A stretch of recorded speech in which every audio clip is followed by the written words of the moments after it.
I'll give a little background to how we got to learning the Sefer.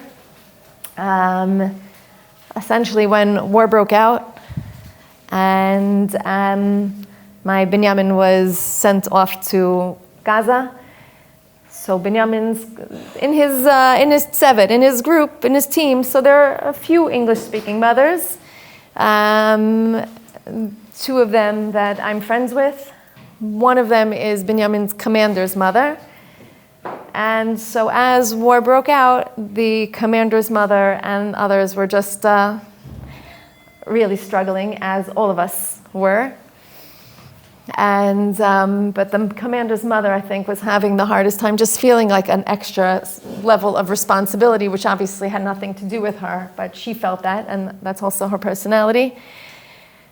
And she was just really struggling, as we all were. And then I just said, "Yalla, so let's learn together." And so, probably by the next couple of days, we started learning Shaar HaBitachon together. Our little WhatsApp group is actually called 8 at 8, Shaar HaBitachon, that we would learn 8 minutes, just, because how do you know when to stop? So we just said 8 minutes at 8 o'clock at night. And obviously I had in mind, Shmini Atzeret and whatever, but that was how Shaar HaBitachon in our little world came about. And so we were learning for a few weeks. And then, and it was doing us a lot of good. Thank you so much. It was doing us all a lot of good, just to channel all of our nervous energies and our painful energies all into something that we felt was a little more constructive. And then 6 weeks into war, our Binyamin was killed in Gaza. And then the crazy part was that at the Levaya, it was a very conscious decision to speak. I could have not, and I had all the reason to say I'm not going to, and it's fine, and it's zchuti. But I guess I was speaking and I made a comment how we're learning Chovos Halvavos, like we're learning Shaar HaBitachon, to which the next, I found out afterwards, there were no copies of Shaar HaBitachon in all of Ramat Beit Shemesh after that. People had started learning the Sefer. And then a few weeks later, maybe a few months later, somebody comes to my house. We got all sorts of gifts. It's so sweet. OUisrael wants to keep doing. I have to find place in my home for little gifts that people bring. But this lady came over with a bag, and I was still in the parking lot. I just came home, and she's holding this brown paper bag, and she's like, "Hi, my cousin, sent me something to give to you." And I said, "What, Now when somebody hands you a brown paper bag, you're like, do you open it? Not, I didn't know what to do." B'chaste Hashem, I decided to open the bag, and inside were 5 copies of Shaar HaBitachon. So I said, why are you sending this to me? Why is he sending this to me? And she said, no, my cousin when he hears of families that are going through this, this is what he gives. I was like, does he know that there are no copies in this whole area? She's like, I don't know anything. Okay, so I asked for his number. He called me before I even called him. And I'm like, Howard, so nice to meet you. No. He's from Canada, and he prints these. And he's like, so I just hand them out. I'm like, but do you know we learn this, and I share about this. And he's like, and there are no copies in the whole area. And he's like, so then should I send you 100 copies? How many do you want? I'm like, I don't know 100 people. I don't know, I said, just 20. He's like, I'll send you 50.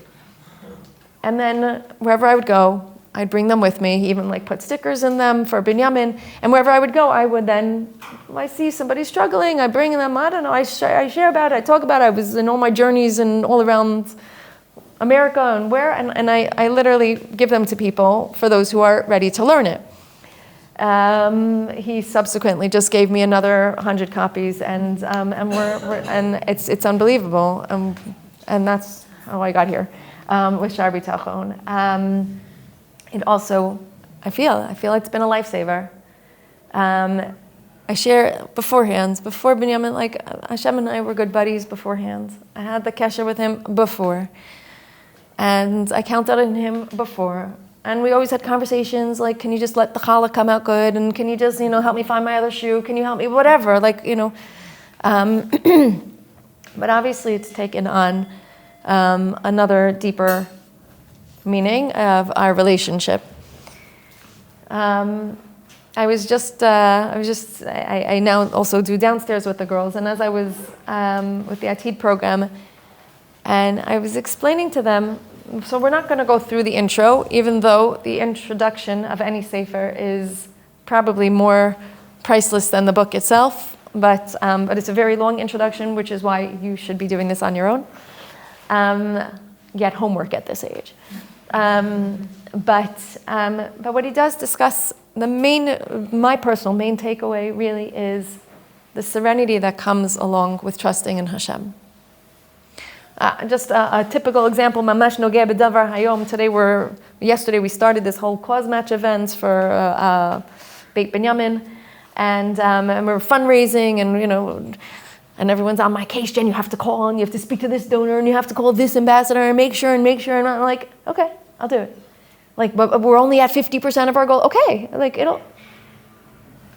I have to make the calls. I have to send the messages, but if Hashem wants Beit Binyamin to be, He's going to do it.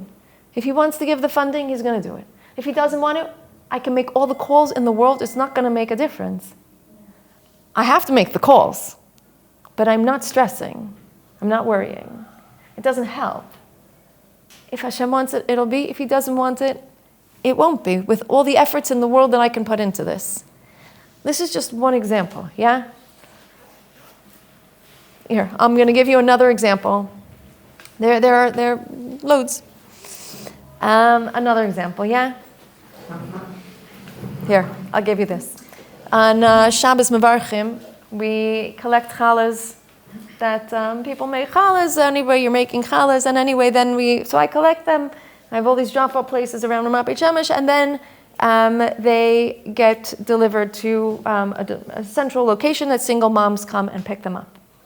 And we make 100, sometimes 200, sometimes only 50 challahs, and this is what gets, then the idea is that then they're put in, they're wrapped pretty, they look like they're gifts, and then the kids are like, wow, we got a gift for Shabbos, and it's a challah, and it makes it, okay.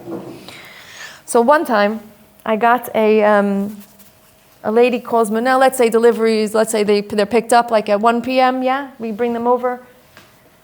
So at about 2:30, somebody calls me and she says, I have my 6 challahs I want to bring over to you. I'm like, I delivered them already. Like, what am I supposed, And I made a very big mistake, one that I will never let, I forgive myself, but because it makes a good story, but one that I learned a major lesson from. What should I have said? Like, yeah, let me have them. I'll put them in my freezer.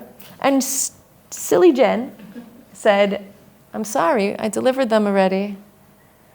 And she's like, no worries, I'll take care of it.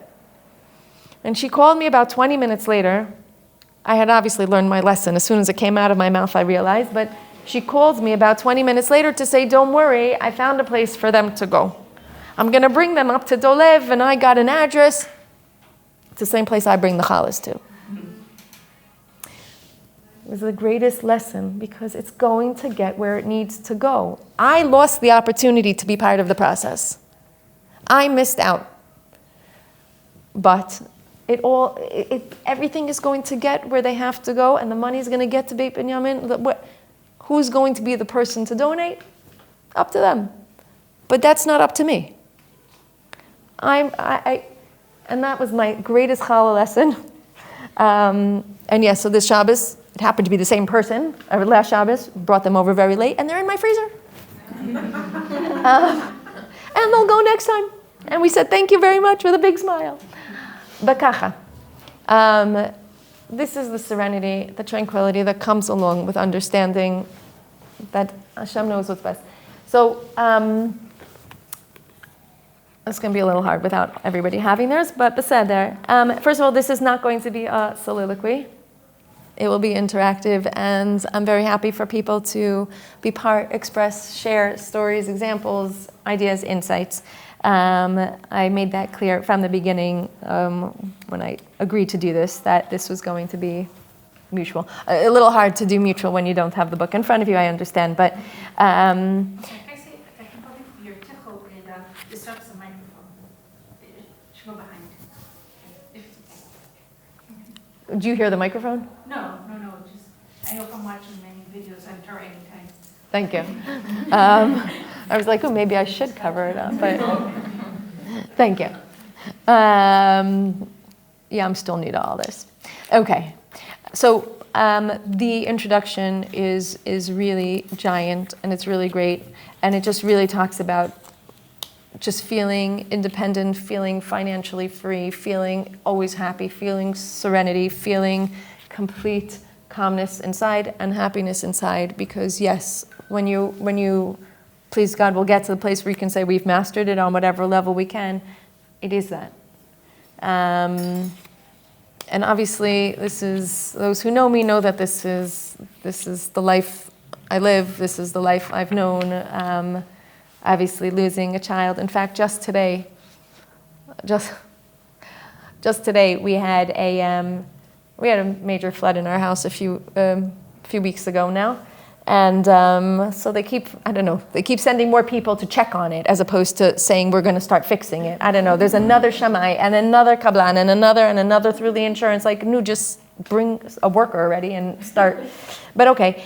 And so another kablan through the insurance came to the house today, and he comes to the door and he sees pictures of Binyamin, like, the bumper stickers and that, and he sees it on the door, and he kind of froze dead in his spot. And then he comes and he said at one point, he literally said to me, I feel like I'm just off balance. His son was severely wounded in a Yamam soldier, Ben Tali.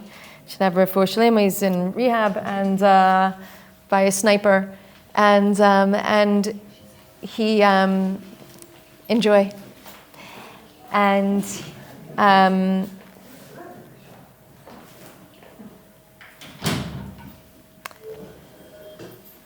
so as I'm talking to him, and I'm just, he's apologizing and he's feeling bad and he's shaken up of just trying to, and I'm like, no, Kilo, there's a plan. No, we have to this and we have to, I'm like, Sada, aval yesh tochnit. There's a plan. Binyamin's part of the plan. And all the soldiers, and even your son, and everybody davening for your son, they're all part of something bigger. At ima chazaka. I just thought, like, be'enai, this is my life. Like, I don't think that it's necessarily strong. I think it's just understanding that Hashem has a plan. And he couldn't get over that I wasn't, the army this, and no, they have to keep fighting. Sada, they will. Because that's Hashem's plan. It'll happen. And we're going to get rid of the rishut in the world and in Eretz Yisrael and all. Yeah. When? Lo yadim. When are we going to see that this is all for the good? Lo yadat. But it will. But to him, he just couldn't understand. Like, he just wanted, I saw he didn't want to leave. He just needed to, like, be in that place of a calmness. And that, I think, is... and I'll just share one other piece. Trusting in Hashem is not a cop-out. Trusting in Hashem is not saying, I don't have to take care of things. I don't have to worry. Or because I trust in Hashem, it means that it's a b'diavad situation. Like, because things are difficult, now I'm going to turn to Hashem. No.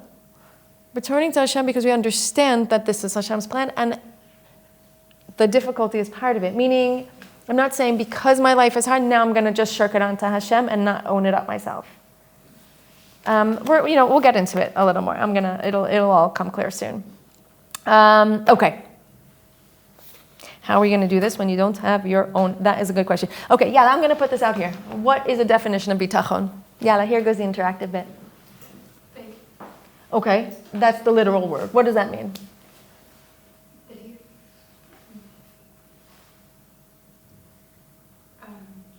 Let me ask you this. What's the difference between emunah and bitachon? Faith and trust. Is trust. Bitachon's faith. I think it's actually the opposite. I think emunah is really is faith, and bitachon is actually trust. Mm-hmm. Okay, but what's the difference between the two? I feel like trust is much more like tangible, practical. Faith feels more broad and abstract. Nachon, right? I have faith. I believe that Hashem runs the world. I believe Hashem is omnipotent and omnipresent and is completely capable. And v'yichuda, all the Yud Gimel, Ikari Emunah, right? All the 13 principles of faith. I believe that. But bitachon, so say it again. Is like, I know that it's going to happen in this situation, and this situation, and that situation. Is actually making it not on here, depending on it in a physical way. So bitachon is the muscle, technically, like that you're like strengthening all the time. And emunah is like just a general thing that we believe, but bitachon is what we have to like strengthen every day. Right? I mean, we have to strengthen our emunah as well. But the bitachon is, am I going to act on how much I believe in Hashem? Okay. The practical application. Yeah? Yeah? Nachon. Into action. Right? I can say Hashem is, yeah. Nachon. Other people had insights and anything? Different, so there are also other, little other innuendos that, yeah? So I think bitachon is what you call let go and let God. But I don't know how that works. I mean, I know that that's what it means. I just don't know what that means. So that's what we're going to get to. How do you do that? How do you do that? Right. How do you actually let go and let God? Right. So then the emunah behind that is, I know God, I know I should trust in Him because I know He's capable, but then to actually let go. Nachon. Nachon. I think the Nesiv Shalom just describes it a little differently, and he says, whereas emunah is understanding Hashem created the world. Hashem is really in charge of everything, but bitachon is that He's in charge of me. Right? That there's the Anochi Hashem, and then Asher Hotzeiticha me'eretz Mitzrayim, that I took you out. I did this all for you. It's not just I created the world for every being under the sun, but now I'm doing this actually for you. I'm not just in charge of everyone, I'm actually in charge of you. I'm running your show. Okay? So again, it's personalizing it, knowing that Alai hu shomel, right? He's really watching over me. Anything else? Okay, so that's the general intro understanding of the concept. So when he opens up his sefer, then he goes through, this is one of my favorite parts. So first he opens up with just very general concepts about faith and about what does it mean to trust someone. And then we're going to go through 7 principles of what it means to trust in someone. And then you're going to realize that you need all 7 qualities to trust into that person with complete, trust. Sometimes, when I, during the war, during when Binyamin was in Gaza, and I was like, you have a hard time falling asleep at night because your brain is conjuring up. And I would literally, the only thing that would give me any comfort was picturing that I was literally like a baby in Hashem's arms. Like Hashem's just holding me and Shefala, I got you, I'm holding you. And that was the only thing that would largioti, that would calm me. Just literally visualizing Hashem's just cocooning and, swaddling me and that's the idea though of bitachon, of just really understanding, or emunah, but it's both, understanding He's completely taking care. But he builds the case in the most gorgeous way. And he says, before we talk about Hashem, let's talk about what it means to trust someone. And now he's going to build the case with 7 principles of how we're going to depend on that person. And can that person come through with that? Right? Is there a person that is like that? With having all 7 principles. And you'll see some of them, you're like, oh yeah, my mom, she takes care of me like that. Or she makes the best food and she knows what I want. And but all of them combined, there's no physical being that can do that. And then it's proving in a very methodical way of but Hashem can. Okay, so we'll start going through. I'll just, I guess, briefly say them outside, but please God, by next time we'll do some inside because his writing is great. Okay, so he talks about the first of the 7 qualities. One, that in order to trust somebody, the first factor is harachamim v'chemla v'ava, that you have to have, that person, that friend must have the traits of compassion, of empathy, and love. Okay, we can probably find that in a person. And knowing that person will you will have complete peace of mind knowing that person, when you trust them with whatever matters, they are treating you with all the compassion, all the empathy, and the love. Okay. We hopefully all have at least one of those people in our lives, if not more. Beseder. But then he goes on to number 2. What page are you 46. But then he talks about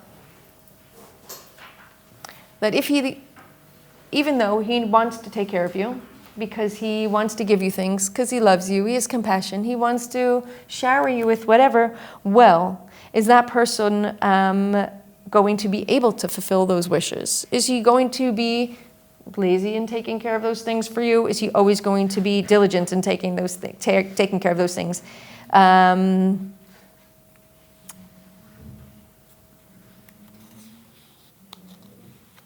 That one. So we know he has to have great compassion, and he has to have attentiveness to all the matters that you will need, that you can count on. Okay, Beseder. Still possible to find that in a person, yes? But now we get to number 3. Number 3 is talking about that he has to be strong enough, that nothing will stop him from fulfilling the request.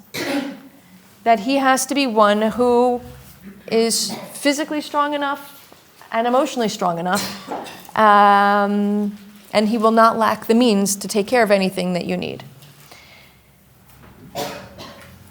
Possible, still getting a little more challenging, is that person. I remember, I don't know if I should say this publicly. Probably not. I will say, okay, I'll say it like this. I love my husband, I do. He's not the strongest person. Kilo, like, still. He's not, that's not it. Binyamin was. I counted on Binyamin more than I counted on my husband for many things. He was skillful, he was creative, but he physically able to do things much more than my husband. We would go on hikes and Binyamin would be the one pulling up and helping everybody else. My husband couldn't. Besada. Which is fine. But I counted on Binyamin for that. But did he always have the compassion? No. So it's like, take care of it yourself. But he was physically able to. So, okay, we're starting to see already, like, is it possible that everybody can have everything? But here we get to the 4th one, which is actually my favorite one.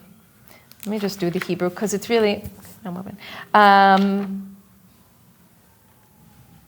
I'll do it in English. I'm just going to read this and then I'll explain. The 4th factor, the one who is being trusted knows, actually somebody else has the book, you can also read. No? Okay. Go for it.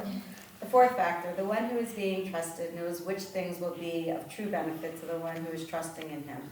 And that which is good for the trusting one will not be hidden from him, knowing what is for his benefit.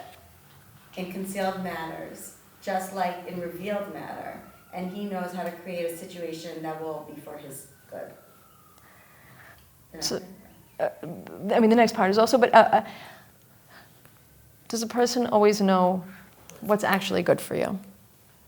You know, there was like a reality TV show that was in England. I remember, like, I don't know where else they have, but where they like come and remodel the homes of like people who are so poor, right?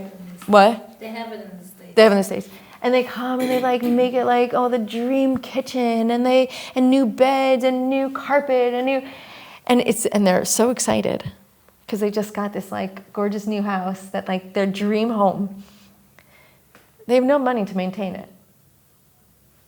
They don't even, like, they can't keep it and everything starts falling apart. They don't have the ability. So they thought they were doing good for that person, but then they caused more depression because it was more painful to realize I had it, I tasted it, and I can't even keep it. Sometimes we think we're doing something so good and we're helping somebody, and it's not necessarily what's best for them. Or we're showing them some tough love. We're not giving them. I mean, as parents, we can relate to this. The children think that. But why? Why? You hate me? You don't like me? You don't? No, I'm doing it because it's what's best for you. Understanding what's in the person's real best interest is not necessarily what is in front of our eyes. Not many people have the ability to really do that, to know what is best for that person, ultimately. This is going to come up a lot later. I'm going to actually jump to that because it's such a deep lesson. And I feel like I have like serenade now. I don't know, I'm going to talk different, I'm going to talk slower. This is actually, I think, in my eyes, this is probably one of the most important ones. Because we think we know what's even best for ourselves. Right? Like we think we have to get what we want, and that's not always the case. And again, it's easier for us to see this in children. I had one time a very close friend was doing everything for her very sick sister, spiritually. Yeah, she started every nishmat group, every shmirat halashon thing, and every tehillim group, and she was literally doing so much. And she is learning Zereshim Shalmamish, like she literally had hundreds, if not thousands of people rallying up, doing something for her sister. Her sister didn't make it, and she died. And all I can think of is, do you know how much you've done for your sister? In the bigger picture. Do you understand how much you've done for OUisrael? How many hundreds of people are learning and saying to him and working on Shmiras Halashon and Midos improvements? So, Nachon, she didn't get what she thought was the right outcome. Hashem has his cheshbon. But look how many people have been doing so much because of her sister. I say the same thing about Binyamin. We can say the same thing about so many different things. It's a hard reality to swallow. It's a very hard pill to swallow. But when you're understanding that there's someone out there that understands that there's a bigger picture and really knows what's best, not just in this world, but in Olam Haba also. How much was done for her sister Beth in Olam Haba, how much she raised her. It's a very hard concept to understand, but I'm jumping the gun plenty. But it's just something that I just needed to already, like this is where we're heading with all this. When you understand that this person, who obviously doesn't exist as a person, but as a Hashem, is someone who can understand what's actually needed for us in the bigger picture, is a really big key. Yeah? Just like with the Vivas kids, everyone was hoping and everyone was praying, and like it was like a worldwide thing, and then in the end they weren't around, but like all the davening that came out of that, so I think everyone can understand that. Like, Totally. It's a big thing. And we can, but to actually understand it as good, we have to get to. We can all understand it. We can all see the good that comes out of so many of these situations, but to have the amuna and bitachon to understand that there's this bigger process and this bigger picture, and it caused good. Do you know what I'm saying? Like yeah. What do you think is the balance between like accepting with love and faith and like a holy chutzpah of like turning to First Baruch and like saying like, no, the world is supposed to look like this? So we're going to get to that, and that's awesome. There's so much I have to say on that. You know what? I'm going to answer that for because I don't want to wait until we get it in, I think, Perek Revi'i or something. So yeah, wait, did you have something? No, just something little to add. Don't all these things like in a relationship grow with time? Like I'm saying, I'm not a mother, but I'm saying from my relationship with my mum, I'm saying from when someone was born to me now, all these things have developed with time. Like, it's not instant. I'm saying all these things can come, but just it doesn't come on its own. This is where the muscle comes in, right? That's what she was talking about. You have to work on this because we can all say like stam. It just happens. Like we're already at this point, everyone in this room has a certain level, that's why you're here, because you want to invest in your emunah bitachon. It's easy to not see it. We can. I know people who like literally think everything as mikra. It just happened to be that, all the rockets, and you can see it that way. Or you can understand that, no, there's actually someone running the show and Ribono Shel Olam. But it's investments. And it is time, and it does take work, and it is a process.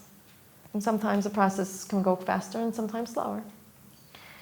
But what you were saying, they say about piano key, she's on C, no, I'm joking. They say about Sarah. מי זה היה? כן, נכון, שרה. עקדת יצחק. Yeah, so I remember, I cannot remember who said this. But the idea is that Sarah, she didn't have to die. We say that like after Akedas Yitzchak, her neshama went out, she couldn't, And one idea that I heard was Sarah saying to Hashem, listen, I know he's making it. I understand. I got the Ruach HaKodesh. Yitzchak's going to make it. Hashem, I'm going to die because I want you, Hashem, to understand that sometimes you give nisyonot that are too big. I'm giving myself because you have to understand, Hashem, you can't do this to mothers. I'm not like a crazy word. Sometimes, she was saying, sometimes Hashem, don't give nisyonot that are too hard. Again, A, it was one parish, and B, it's an idea. But how much holy chutzpah do we have to have? I think Hashem wants us to ask and beg and plead. He doesn't want us to take everything like, okay, so, you want to send the rocket, great, I'm just going to go and enjoy my lunch. No. Say your tehillim. David, Hashem, save us. Meaning, we can't just take everything and just say, Zeh, whatever is going to be. And even with the hishtadlut, trust me, I'm davening the cause match is successful. Meaning, I'm not just saying like, I'm going to do my hishtadlut. Hashem, you wanted to... We have to... Yeah. And I think that sometimes it's those cries that come out at that moment that actually bring the Yeshua. I sometimes think I'm like too sweet and gentle. Like Hashem, whatever, you want to take my kid? No! Maybe if I would have fought it. I'm not saying it would have changed reality. I'm just saying, Hashem, he needs these people also. We have to have a chutzpah. Am kshe oraf anachnu for a reason, yeah? Shoshi Nissenbaum has a great story. Shoshi? She has, when her kid was in Gan, yeah? So she got a call to the school, he was being chutzpahdik. And so she goes to the ganenet, she's called in, and so Shoshi says, okay, he's being chutzpahdik. The ganenet's called her in to a parent-teacher. And she's like, okay.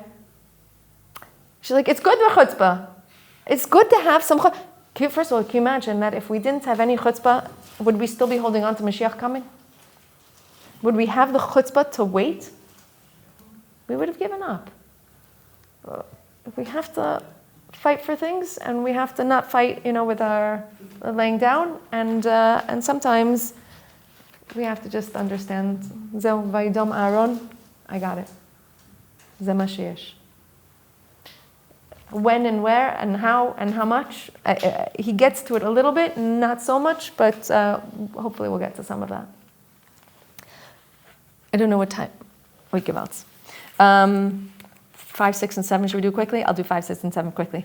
Because next week I really want to go on to, I don't know how many weeks this is, but okay, whatever. Okay. Number 5 is talking about the fact that, so we said, it has to be compassion, has to be capable and not lazy about it, has to be strong and physically able to do it, not lacking the means to, I want to be able to buy you a house, but I don't have the means to. No, so Hashem is strong, physical, capable, able. And then, and the 4th one we said that understands when it's good and when it's not good, when the situation needs what. And then the 5th one is saying somebody who can watch over you from the time you were in utero, all 9 months, to baby, to adult, to teenage, to adult, to grandparent, somebody who's able to understand you from all the stages in your life. Go find that person. Again, a parent, yeah, A parent is there for some of that, but not all that. What happens when, I'm a grandparent myself? Halavai, my parents should live well until 120, but there's a reality. They're not there, until the end. The sixth one is one who,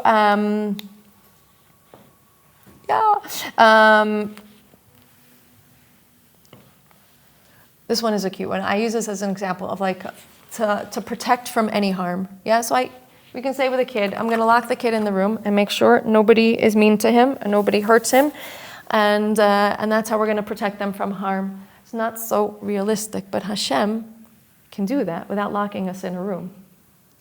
Sometimes, we don't even realize, Melech Ozer U'Moshiach Magen, we're davening, we're thanking Hashem. He's saving us all the time. We're not even aware of probably 99% of the times He's saving us. This one didn't drive into this, you didn't fall in this, you could have tripped down that stair, and you could have choked on that food, and and that blood cell could have got stuck over here, and over 99% of the time, we don't even realize how much Hashem is saving us. But without having to lock us in a room and keep us safe from harm, tied to a chain in order to keep us from doing things that would be harmful.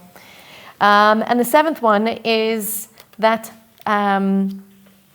which is so gorgeous, is that Hashem knows how to give. The one who is being trusted is extremely generous and kind, both towards those who are deserving of His kindness, as well as those who are not deserving of His kindness. Hashem knows, how many times do we say, okay, really, Hashem, today I'm going to be a good girl. And He'll still treat us with compassion and kindness and do all the things for us, giving us that second chance or third chance or 177th chance today. But He has the ability to understand how to balance how to have the continuous kindness, never ending and uninterrupted. So to find somebody who has all 7 of these traits, if we wanted to live with a life of peace and serenity and inner happiness, and find that one person, or find even multiple people who can be those people and take care of every need of ours at any hour, and be fully able to have all the means to do it, have all the sympathy, empathy, and compassion to do everything, and know what's really best for us in the big picture, and know what's good for us, what's healthy for us. Is there that person? Who can we trust? Who can we count on? Who's able to do that? He's known us from our infancy, from before afilu until the day we die. He understands every cell in our body. He makes it all happen. He knows which medicine is good, which one isn't, when we are in danger and when we're not. And He sholet al hakol. And when you realize that, you're ready to say, Yalla, Hashem, I'm in your hands.